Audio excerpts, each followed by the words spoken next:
जय श्री कृष्णा दोस्तों। क्या आपने कभी ऐसे वाणी सुनी है जो सीधा आपके दिल में उतर जाए?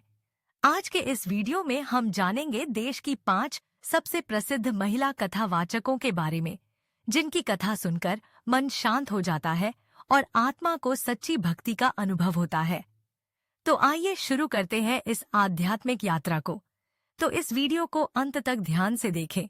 देश की 5 सबसे प्रसिद्ध महिला कथावाचक भारत की संस्कृति और परंपरा में कहानी कहने की कला का एक विशेष स्थान है।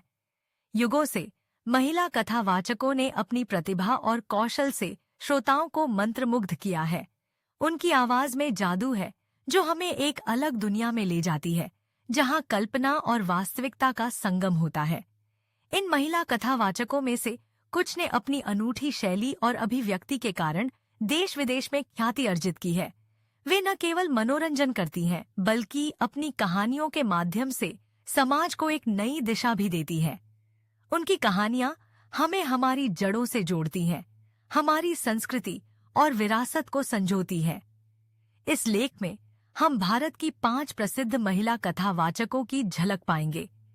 ये वो कलाकार हैं जिन्होंने अपनी मेहनत और लगन से कहानी कहने की कला को एक नया आयाम दिया है। उनके संघर्ष और सफलता की कहानी हर किसी को प्रेरित करती है। इन 5 महिलाओं ने न सिर्फ भारत में बल्कि विश्व पटल पर अपनी एक अलग पहचान बनाई है। उन्होंने सदियों पुरानी परंपरा को आधुनिकता के साथ जोड़ा है और कहानी कहने की कला को एक नया स्वरूप दिया है। उनकी प्रस्तुति देखने सुनने वालों को अपनी ओर आकर्षित करती है और एक अलग ही रोमांच से भर देती है। तो चलिए इस लेख के माध्यम से हम इन 5 धुरंधर महिला कथावाचकों की दुनिया में प्रवेश करते हैं। उनके जीवन, संघर्ष और यात्रा को जानते हैं। जया किशोरी एक प्रसिद्ध भारतीय कथावाचक, भजन गायिका और वक्ता हैं। वह 13 जुलाई 1995 को राजस्थान के सुजानगढ़ में एक गौड़ ब्राह्मण परिवार में पैदा हुई। बचपन से ही उन्हें भक्ति और अध्यात्म में गहरी रुचि थी। उन्होंने कोलकाता में अपनी स्कूली शिक्षा पूरी की और बाद में बीकॉम की पढ़ाई की। जया किशोरी मात्र 9 साल की उम्र से स्तोत्र पाठ करने लगी थीं और 10 साल की उम्र तक सुंदरकांड के पाठ से लाखों लोगों को मंत्रमुग्ध कर चुकी थीं। उन्हें भागवत कथा और नानी बाई के मायरों के पाठ में विशेष महारत हासिल है। वह 7 साल की उम्र से भागवत कथा का वाचन कर रही हैं और उनकी 3 दिवसीय और 10 दिवसीय भागवत कथा को खूब लोकप्रियता मिली है। उन्होंने ये 1000 से अधिक बार सुंदरकांड का पाठ भी किया है। जया किशोरी की भागवत कथा एक आध्यात्मिक यात्रा है जो श्रोताओं को भगवान कृष्ण के जीवन और उपदेशों से रूबरू कराती है। वह सरल और आकर्षक तरीके से कथा का वाचन करती हैं, जिससे श्रोताओं को उपदेशों को समझने और उनसे जुड़ने में आसानी होती है। उनकी कथा दैनिक जीवन के उदाहरणों से भरपूर होती है, जिससे वह प्रासंगिक और व्यावहारिक बन जाती है। वह भक्ति, निस्वार्थ सेवा और सरल व ईमानदार जीवन जीने के महत्व पर जोर देती है। जया किशोरी के भाषण न केवल अध्यात्म के बारे में होते हैं, बल्कि सामाजिक मुद्दों पर भी केंद्रित होते हैं। वह बड़ों का सम्मान करने, सामाजिक सद्भाव बनाए रखने और समाज में महिलाओं की भूमिका के बारे में बात करती हैं। वह अपने श्रोताओं को करुणामय, दयालु और उद्देश्यपूर्ण जीवन जीने के लिए प्रेरित करती हैं। उनके भाषण कई लोगों के लिए प्रेरणा और प्रोत्साहन का स्रोत हैं। जया किशोरी की भागवत कथा एक ऐसा आध्यात्मिक अनुभव है जो श्रोताओं को प्रबुद्ध और प्रेरित महसूस कराता है। उनका कथा वाचन भक्ति और भावना से भरपूर होता है, जिससे यह एक शक्तिशाली और भावुक अनुभव बन जाता है। उनमें गहरे स्तर पर अपने श्रोताओं से जुड़ने की क्षमता है, जिससे वे स्वयं को आध्यात्मिक यात्रा का हिस्सा महसूस करते हैं। देवी चित्रलेखा जी का जन्म 19 जनवरी 1997 को हरियाणा के पलवल जिले के एक ब्राह्मण परिवार में हुआ था। मात्र 4 साल की उम्र में ही उन्होंने गुरु गिरधारी बाबा की संस्था से जुड़कर कथा वाचन की शिक्षा लेनी शुरू कर दी थी। 6 साल की उम्र से ही उन्होंने लोगों को उपदेश देना और कथा सुनाना शुरू कर दिया था। देवी चित्रलेखा एक प्रभावशाली युवा कथावाचक, आध्यात्मिक वक्ता और भगवद गीता की उपदेशक हैं। उनके कंठ में साक्षात मां सरस्वती का वास माना जाता है। 2019 में उन्हें आध्यात्मिक और युवा उपदेशक के लिए वर्ल्ड बुक रिकॉर्ड से सम्मानित किया गया था।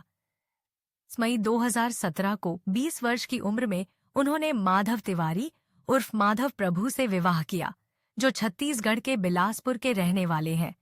कुछ समय पहले अफवाह फैली थी कि उन्होंने एक मुस्लिम युवक से शादी की है, लेकिन उन्होंने खुद इस बात का खंडन किया है।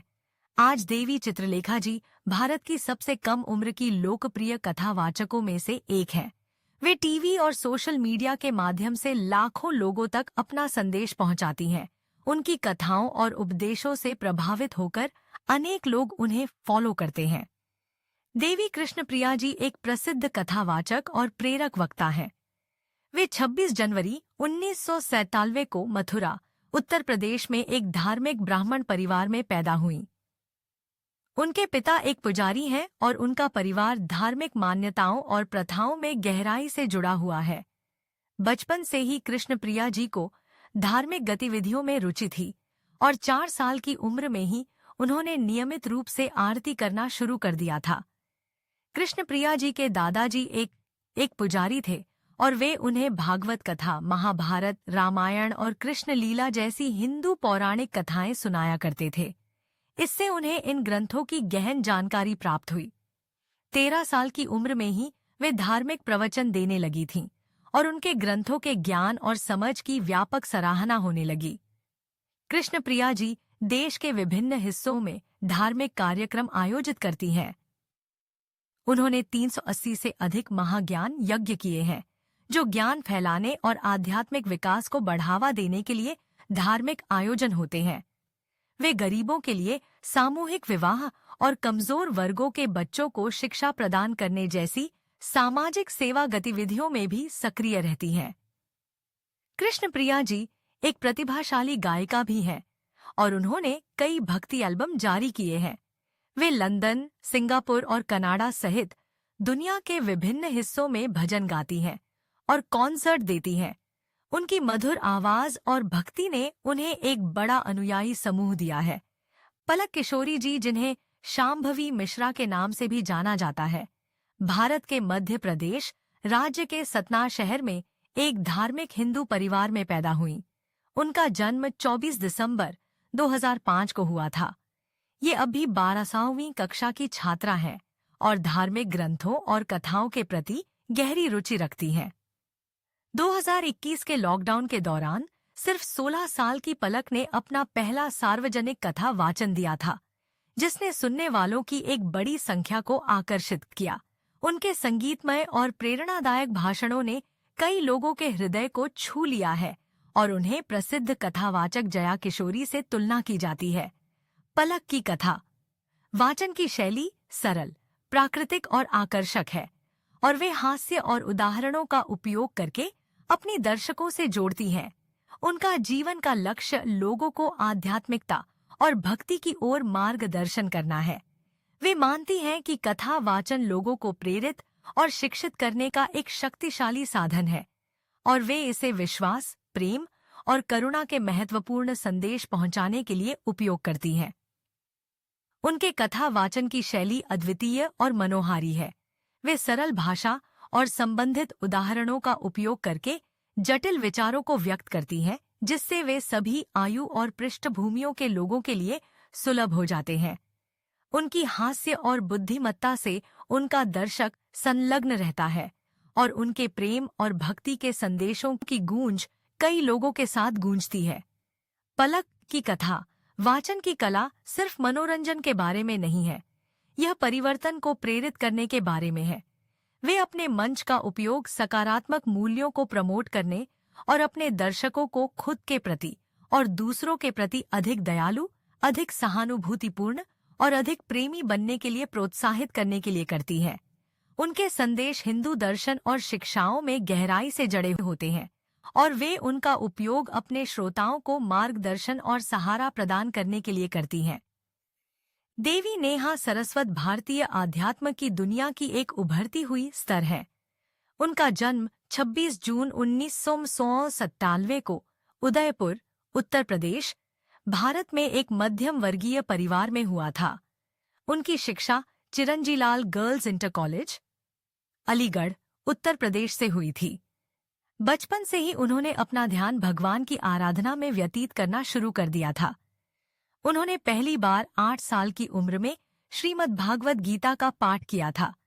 उनकी छोटी बहन देवी निधि सारस्वत ने बहुत ही कम उम्र में उनके साथ कथा प्रचार में शामिल होना शुरू कर दिया था। जल्द ही दोनों बहनें युगल जोड़ी के रूप में लोकप्रिय हो गईं। उन्हें अपार लोकप्रियता मिली और उन्होंने विभिन्न राष्ट्रीय और अंतर्राष्ट्रीय कार्यक्रमों में कथा का आयोजन करना शुरू कर दिया। देवी नेहा सारस्वत की कथाएं विशेष रूप से श्रीमद्भगवत कथा और रामायण पर आधारित होती हैं। उनके उपदेशों में वेदांत के सिद्धांतों का गहनता से अध्ययन और उनके समकालीन जीवन में उनके प्रयोग का महत्वपूर्ण हिस्सा होता है। उनके उपदेशों की विशेषता उनके सादगीपूर्ण और स्पष्ट भाषा में है, जो सुनने वालों के दिलों में गूंज उठती है। देवी नेहा सारस्वत की कथाएं विभिन्न भारतीय भक्ति चैनलों पर प्रसारित की जाती हैं। उनकी कथाएं सुनने के लिए दूर दूर से करोड़ों लोग आते हैं और उनकी पॉपुलैरिटी भी बहुत ज्यादा है। देवी नेहा सारस्वत ने अपने भाई देवी निधि सारस्वत के साथ मिलकर एक गैर सरकारी संगठन युगल सरकार फाउंडेशन YSF शुरू किया, जो जानवरों और जरूरतमंद लोगों के लिए काम कर रहा है।